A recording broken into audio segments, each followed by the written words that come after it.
Auzubillahi minash shaitanir rajeem. Bismillahir Rahmanir Rahim. Assalamu alaikum wa rahmatullahi wa barakatuhu to all of the viewers. Thank you for joining us back. We've come back after our salat break.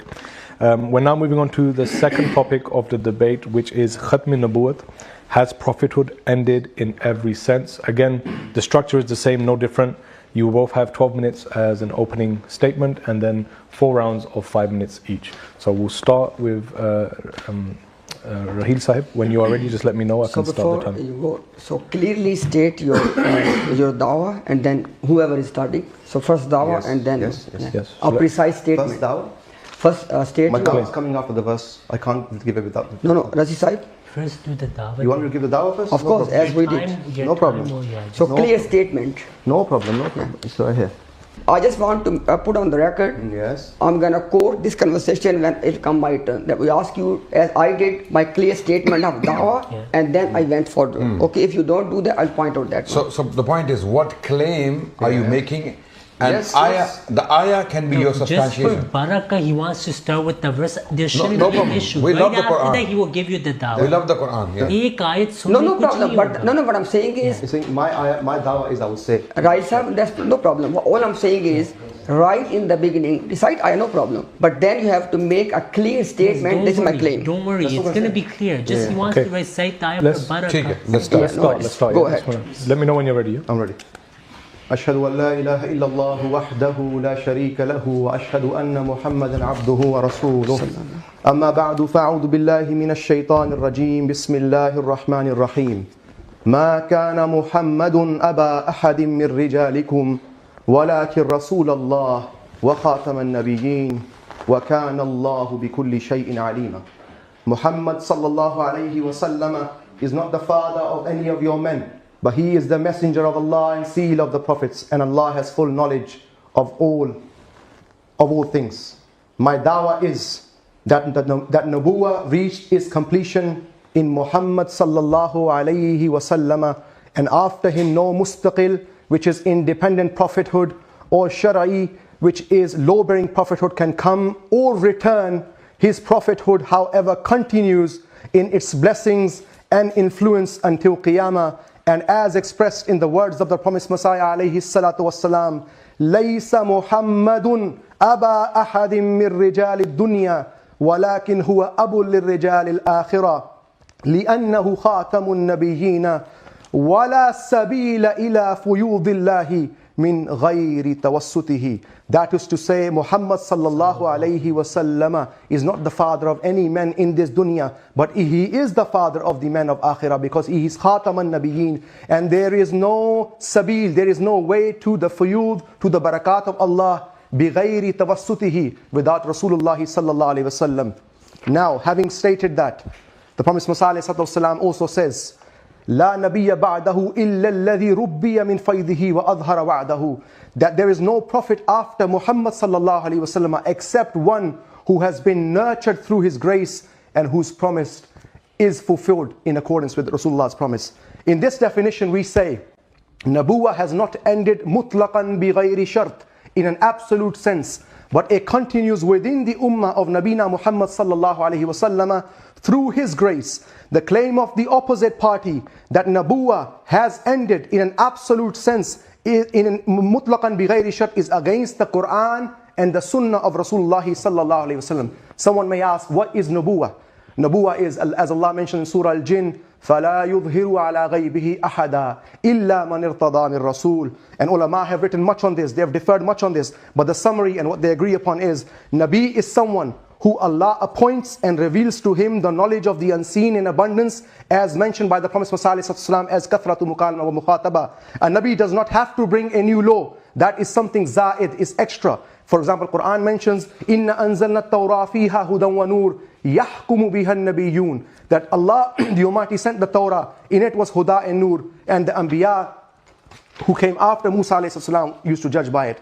Now our opponents accuse us of rejecting the finality of Nabina Muhammad sallallahu alayhi wasallam, because we believe that as per the nusus of the Quran and the Sunnah of Rasulullah sallallahu alayhi wasallam, Isa alayhi salatu wasalam has died and he cannot return. وَمَا هُمْ مِنْهَا بِمُخْرَجِينَ. This is the verdict of the Quran. And Allah has raised an imamukum minkum, a person from the ummah of Rasulullah sallallahu alaihi wasallam, fulfilling the prophecies with regards to the latter-day Messiah. This is why we say that our dispute can never ever be resolved without determining the death and supposed life of Isa alayhi salatu wasalam. Because if he has died, you would either have to reject Nuzulul Masih, as some of your Muslim brothers, the Quranists and others do, or accept that the prophecies of the latter-day Messiah in the Ummah are fulfilled in the Ummati of the Prophet sallallahu alaihi wasallam. Now brothers, they call us kuffar, they call us kafir, claiming that we have gone against the absolute finality, but at the same time they open the door of Nabuwat for an independent prophet after Rasulullah sallallahu alaihi wasallam, who is Rasulun ila Bani Israel. They enter him and they allow him to abrogate aspects of Sharia by stating imma al-Islam wa imma al-Sayf, what Rasulullah sallallahu alaihi wasallam could not do. And the Quran told us, La ikraha fi deen, there's no compulsion in religion. Man sha'a fal yu'min wa man sha'a wal yakfur. Whoever believes, believe. Whoever rejects, rejects. But Adnan Rashid tells us that no, when Isa alayhi salatu comes, the entire Quran will be lifted. And their Shaykh, standing in Hyde Park, abrogated all of these ayat in front of us, and we'll show that video inshallah today. Yet they think this does not break the Khatme of the Prophet ﷺ. They abrogate the Quran, yet they think that it does not break the Khatme of the Prophet ﷺ. And then they claim they have a concerted and a united view of Khatme Nabuwah. But in reality, each one of them have their own Khatmun Nabuwah. And based on their own Khatmun Nabuwah, they have declared each other kuffar. So what ijma' and which Khatme Nabuwah are you calling us towards today? This is a question to you that you should answer. Zubair Ali Zai of Ahlul Hadith in his Maqalat volume 4 says Deobandis are outside of Ahlul Sunnah. He gives 10 reasons, and the 10th reason he gives is what? Khatmun Nabuwah. And he says they are the thief of Khatmun Nabuwah in Badati ke piche namaz. Ahmad Raza Khan says Il Manun Napak Shaitani Kaul ne Khatme Nabuwat ki jad kaat di.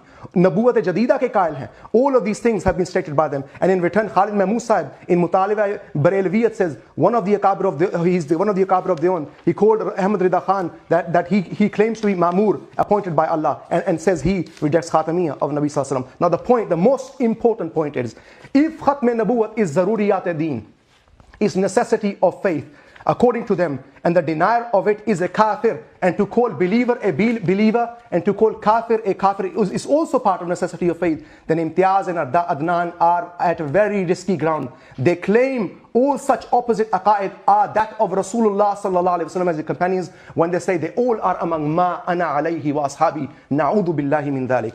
If you first unite and you fix your burning house, which I say in the Quran says, Ku anfusakum wa ahlikum nara first, then you come and tell us what we need to do. But my brothers, the main thing you need to focus on, what does makana Muhammadun aba ahadim min rijalikum, the biological negation, have to do with him being Rasulullah and him being the last prophet? Let's make it clear. We believe in every meaning of Khatamun Nabiyyin, which is in the line of the Holy Quran and Ahadith of the Prophet ﷺ. We know the Kuffar Makkah, including As bin Wa'il, referred to our beloved Messenger ﷺ as Abtar, and Allah revealed, Inna shani'aka wal abtar. Surely your children will remain, their children will remain issueless. And when our Messenger ﷺ went to Medina, he had taken an adopted son, Zayd bin Haritha, and married him to Zainab bint Jahash, who was a cousin of the Prophet ﷺ, and that led to a divorce. Under the command of Allah, the Prophet ﷺ married her. Then Allah revealed this ayah, which is negating the biological fatherhood of the Holy Prophet ﷺ. And then comes walakin istidrakiya. What is the purpose of walakin istidrakiya? Is to correct the false inference, as was stated by the Kuffar Makkah, that with the death of Rasulullah ﷺ, his message will end. As Quran also says, An-Nabiyyu awla bil mu'minina min anfusihim wa azwajuhu ummahatuhum. That Nabi sallallahu alaihi wasallam as a Rasul is Abul Ummah. He is the father of the Ummah. But there are many prophets before him. So what is the significance of Khatam al-Nabiyyin? That's the question. The significance of Khatam al-Nabiyyin is that he is not just a prophet. He is the greatest of them. He is Abul Anbiya. He and every meaning, as I was going to go to lexicon, I was going to go to all different places. But the first rule of tafsir is tafsir bil Quran. Al-Quranu yufassiru ba'duhu ba'da. Now we believe in all of these meanings as I'm about to state. He's Khatam because he is sent to the entire mankind, is the greatest of them. All the Kamalat and Nabuwat have reached their climax as he sent for the entirety of mankind. Inni Rasulullahi ilaykum jamia. It is only Rasulullah who claimed وَمَا أَرْسَلْنَاكَ إِلَّا كَافَةً لِلنَّاسِ. It is only Rasulullah sallallahu alayhi wa sallam لِلْعَالَمِينَ نَذِيرًا. Second, he is the authentication. He has authenticated the previous prophet, as is stated, بَلْ جَاءَ بِالْحَقِّ وَصَدَّقَ الْمُرْسَلِينَ. He has come with the truth, and he has he has testified to the truth of other messengers. It was through Sallallahu Alaihi Wasallam that we found out Lut alayhi salam did not sleep with his daughters. It was through Rasulullah Sallallahu Alaihi Wasallam we found out Wama kafara Sulaiman. It is through Rasulullah Sallallahu Alaihi Wasallam we found out that Jesus salam was blessed in his birth and death. Thirdly, he's also Khatam because he has brought the end to the silsila of Sharia and Mustaqil Nabuwah, because he has brought the last and the perfect law which is sealed. Now we believe in the end, we believe in the last meaning. Don't say we reject it, because that has been sealed. La ya'ti ba'dahu nabiyyun yansakh shar'ahu. This is what the ulama have stated all before. And as I said, Al-Quran, tafsir I'm going to give is from the Quran. Al-yawma akmaltu lakum deenakum wa atmamtu alaykum ni'mati wa raditu lakum al-islam deena. Inna nahnu nazzalna dhikra wa inna lahu lahafizun. Yet they tell us when Isa comes, he's going to abrogate the verses of the Quran. Na'udhu billahi min zalik. And I state again, the Promised Messiah ﷺ's belief is that wala sabila illa fuyudillahi min ghayri tawassutihi. You cannot become even a salih if you do not believe in Rasulullah ﷺ, if you do not accept his spiritual sonship. But to us, this is our lifeline. This is what the Prophet told us. La shakka anna Muhammadan khayr al-wara wa bihi al-wusulu bi suddati sultani. There is no doubt that Muhammad sallallahu alayhi wasallam is the best of creation, and through him is the attainment to the court of Allah, Allah the Almighty. I can say a lot, and I'm going to say a lot later, but I want to come to the main point, which is as we've established right now, we believe in both Khatamiyya Martabi wa Khatamiyya Zamani of the Holy Prophet ﷺ. We believe in the status of Rasulullah ﷺ, as I mentioned, and this is Zaman of Rasulullah from his time till the day of judgment. I ask, if Ana Khatamun Nabiyina La Nabiyya Ba'di, as he mentions every time he goes to the conference, he never mentions Asbabun Nuzul. All he knows is Ma kana Muhammadun Aba Hadim Rijalikum Ana Khatamun Nabiyyin La Nabiyya Ba'di. Explain what the scholars say. Why do they say La Ya'ti Ba'dahu Nabiyyun Yansakh Shara'u? Why don't they say La Ya'ti Ba'dahu Nabiyyun Abada? Why don't they say that? Explain that to the people. If it meant an absolute finality, why do you dare open the door of Wahyun Nubuwah for a mustaqil prophet after Nabina Muhammad sallallahu alayhi wasallam, allowing him to abrogate the clear muhkam ayat of the Quran, all while falsely claiming an absolute unconditional finality, mutlaqan bighayri shartin. Having explained the meaning of Khatam, I could delve into different things, but I ask you to translate Ana Khatamul Anbiya'i wa Masjidi Khatamul Masajid also in your turn. Lastly, I want to end with few questions, which is the most important thing. You claim to represent all Muslims, and in your turn, very carefully answer, what is Nabuwah? What has ended in accordance with Ayah Khatamun Nabiyyin? And state clear whether Nabuwah ended bi ghayr shart mutlaqan, meaning no prophet whatsoever is coming after Rasulullah sallam. If a new prophet comes, second question, if someone says a new prophet comes or born after Nabi sallam, would it affect the Khatamiyya of Rasulullah sallam? And lastly, and the most importantly, my brothers and sisters, having shown you the ikhtilaf among the ummah, having shown you such contradictions in the aqaid, based on which they have given fatwa of kufr or on fatwa, is there a need of Nabi to resolve these matters or not? This is the most important questions. فَلَا وَرَبِّكَ لَا يُؤْمِنُونَ حَتَّى يُحَكِّمُوكَ فِي مَا شَجَرَ بَيْنَهُمْ. As long as they do not take Rasulullah sallallahu alaihi wasallam as a hakam, they will not be able to resolve their disputes. وَآخِرُ دَعْوَانَا أَنِ الْحَمْدُ لِلَّهِ رَبِّ الْعَالَمِينَ. Alhamdulillah, Alhamdulillah, wassalatu wassalamu ala Rasulillah, amma ba'd. A'udhu billahi minash shaitanir rajim. Bismillahir rahmanir rahim. I'm going to make very clear points, because we all need to understand the issue, not inshallah. Point number one, our belief is that the prophethood, which started from Adam alayhi salam and continued till Muhammad sallallahu alayhi wasallam, it has only two types: law-bearing, which Rahil Sahib referred as Hakiki, and non-law-bearing, which he referred as Mustaqil. These were the only two types. Both of them have ended forever and ever, i.e., after Muhammad sallallahu alayhi wasallam, no human being is going to be given either law-bearing prophethood or non-law-bearing prophethood. None of them will be given to anyone. Now, I have made a very clear statement. In your turn now, you have to tell me that what I have described, do you agree or do you disagree? First state your position. Then inshallah, if you say that I disagree, I will give the dalail, the arguments. Okay? But again, same like the debate before this one. In the entire debate, today what we are witnessing, they are not taking a position. I want them to take a clear position. What I have stated, you have to deny that. Then I will give dalail. Or you said that yes, we agree with that one. Make a statement. Now next point. I'm going to make a statement. Okay? And you have to note, I have so far only made one point. Now my second point, I'm going to state something. I believe, I quote in Urdu, or I state in Urdu first, then I translate as well. वो शख्स लानती है जो नबी पाक सल्लल्लाहु अलैहि वसल्लम के बाद किसी और इंसान को नबी या रसूल मानता है. This is my position. Now you have to tell me that do you agree with this, and you say lanati as well. And if you don't agree, then inshallah we can discuss that. This was my second point. Again, all I'm asking tonight is take a position. You can't play on the both sides of the wicket. You have to take a position. Rahil Sahib. Next point. Okay.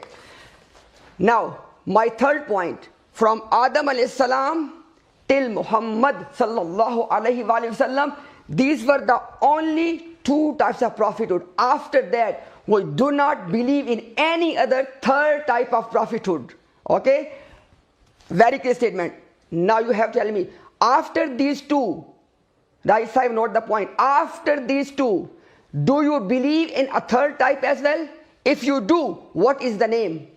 What is the criterion for someone to receive that prophethood? This was my third point and my third question. Okay? Point number 4. Point number 4 is, Razi Sahib, very clear point. The person, this is the key point. Common Ahmadis, wake up now. Very important point I'm about to make now. The person who believes that Isa alayhi salam is alive in heavens and he will return, is this person a munkir of Khatme Nabuwat or not? I want a clear statement. This is my point number 4. I need a clear statement. Common Ahmadis, I request to all of you, it's not just a debate. It is a matter of kufr and Islam. It is a matter of Jannah and Jahannam. You see, I am making very clear statements. They have to take a position, then we can argue and we can discuss. My point number 5. Point number 5, both of my intellectuals, point number 5. My belief is that Allah subhanahu wa ta'ala has sent Nabi Muhammad sallallahu alaihi wasallam at the end of all prophets. Allah has पैदा किया है, how to पैदा किया है? Created. Allah has given birth. Allah has sent or Allah has created. This word is what पैदा किया है, okay? Given birth to a woman, of course. Allah subhanahu wa ta'ala, Allah has created Nabi Muhammad sallallahu alaihi wasallam as a human being, alhamdulillah, as last of all the prophets. Allah has sent him at the last of all prophet. Allah has created him at the last of all prophet. You have to take a position. Do you agree or disagree? You have to take a position first, then you can argue with me. Okay, this was point number 5. My point number 6, Rahil Sahib was boasting about mansukh, abrogation. I asked Razi Sahib in the condition phase as well. My point number 6, because Rahil Sahib raised this point. My point number 6 is, if anyone makes a claim that a hukam of the Quran has become mansukh, a clear hukam of the Quran has become abrogated, what's your fatwa? You have to give me the fatwa, then I will produce the evidence, but take a position.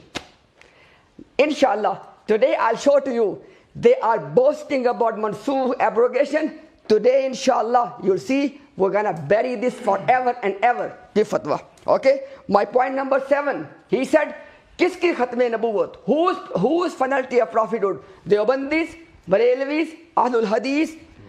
Let's make a clear statement. Be it any Deobandi, be it any Barelvi, be it any Ahlul Hadith. If anyone believes that after Nabi Muhammad sallallahu alaihi wasallam, and other human being is going to be given any other type of prophethood or messengership, kafir. He is a straightaway kafir, mal'oon, zindiq.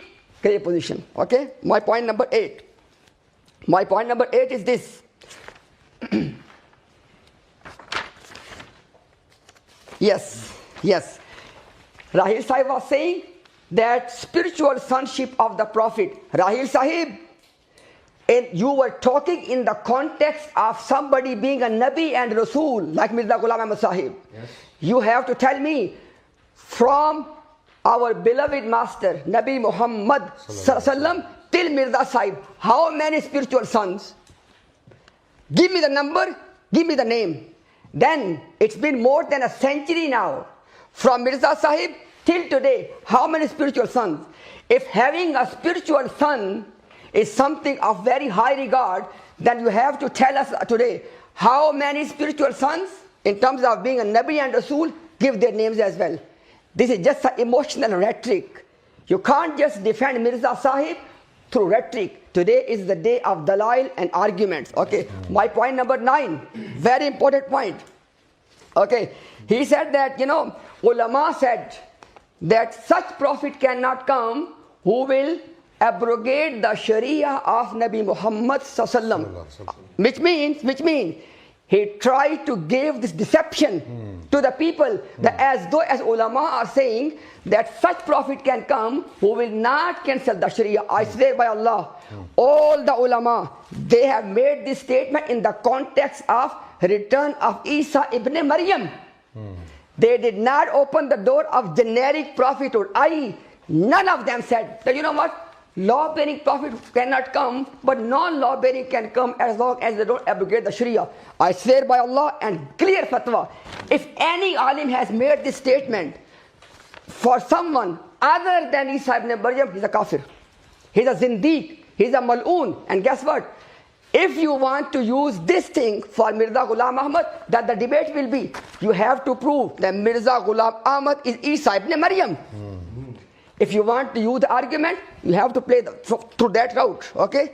My next point is, Rahil Sahib said that we believe in the Khatmiyat of Zamani and Khatmiyat of Martabi, i.e. he was trying to say in simple terms that we believe Khatmiyat Zamani means that after Nabi Muhammad sallallahu alaihi wasallam, no prophet, no message, i.e. no human being is going to be given the prophethood or messengership. This is called Khatmiyat Zamani. Do you believe in this? You're only using the terms without even knowing them. Don't try to distort people's work. Okay? And then Khatmiyat Martabi means that he is of such a stature, our beloved master, our Habib sallallahu alaihi wasallam is of such a stature that no other prophet even is of that stature. Okay, we believe that. But you have to tell us very clearly that what you meant by Khatmiyat Zamani. If after Nabi Sallam an other human being is going to be given prophethood and messengership, would that be against Khatmiyat Zamani or not? Note the question. Okay? Adnan bhai, your 3 minutes, 2 minutes. Okay, so finally, as Imtiaz Bhai pointed out, Bismillah ar-Rahman ar-Rahim, you must take a position. What is your position? In the last debate, you threw a lot of positions from people who are irrelevant to this debate. You cannot do that again. You must take a position on Mirza Ghulam Ahmad Qadiani. Okay? You must tell us that what exactly is his claim, and do you stand by it? All the questions posed by Imtiaz Bhai in his opening statement, you must take a position on those. You cannot, like the last debate, not answer questions and throw quotes upon quotes upon quotes upon quotes and try to bury us under quotes. Quotes that are not relevant to us. The quotes that we don't have to defend. Quotes that do not belong to our musallamat. Musallamat are Quran and Sunnah. So take a position, okay? What do you say about that person, okay, who says, वो शख्स लानती है जो मोहम्मद रसूलुल्लाह सल्लल्लाहु अलैहि वसल्लम के बाद किसी और को नबी रसूल मानता है. Take a position. What do you say about such a person? Is he a kafir? Is he misguided? Or is he guided? Tell us. We have to know. Wo shakhs, anyone who believes that there is another prophet or a messenger of Muhammad Rasulullah is cursed. This is a very important question. You must take a position. What do you say about such a person? What do you say about such a person? Or this statement. What is your position on this statement? And then we will explain why we are using this statement, inshallah. Okay, time is up.